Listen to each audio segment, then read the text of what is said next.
It was the winter of 1914, the first year of the Great War, when the impossible happened, a moment of humanity in a world drowning in chaos. A moment born from a love letter. The Western Front was frozen under a thick blanket of snow. Miles of trenches carved the land like open wounds, filled with mud, fear, and young men who had aged 10 years in a single season. Among them was Thomas Bennett, a 22-year-old British soldier. Before the war, Thomas was a simple craftsman from a small town in England, engaged to a woman he adored, Elise. Every night in the trenches, Thomas wrote to her, not because he expected the letters to reach home, but because writing to her kept him human, kept him alive. On the other side of the battlefield stood Johannes Müller, a German soldier only a year older than Thomas.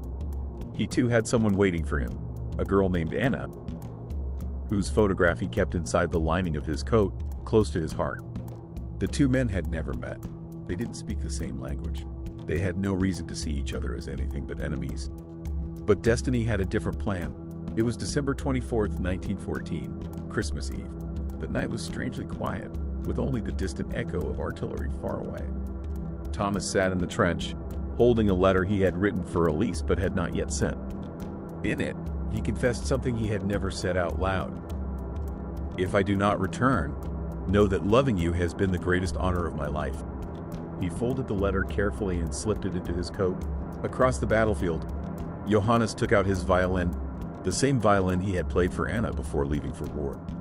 He lifted it to his chin and began to play. The melody floated into the cold night air, delicate and trembling.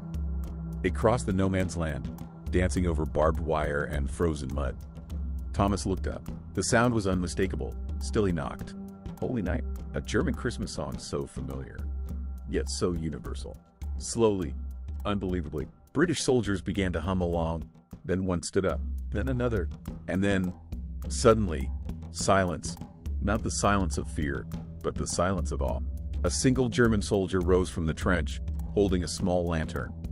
It was Johannes. He took one step forward, then another, and then Thomas climbed out of his trench too, hands raised, not knowing why, only knowing that the world had shifted. Within minutes, soldiers from both sides stepped into the no-man's land.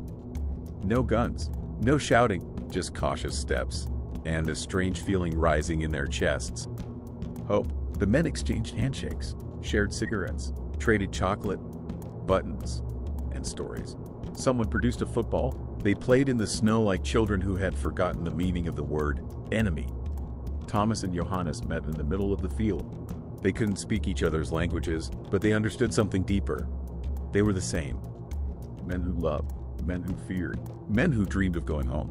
Thomas showed Johannes Elise's letter. Johannes smiled and pointed to Anna's photograph. For a moment, the war disappeared. For a moment, love was stronger than politics, orders, and commands. That night, both men made a silent promise. If they survived, they would return to the ones they loved. The truce lasted only a day. At dawn, officers on both sides ordered their men back to the trenches. War resumed. Guns roared again. The sky once more swallowed the peace, but something had changed forever. Months later, Thomas was wounded in battle. As he was carried away, he felt a familiar letter in his coat, the one he had written to Elise. It had stopped a piece of shrapnel from piercing his heart. A letter of love had saved his life.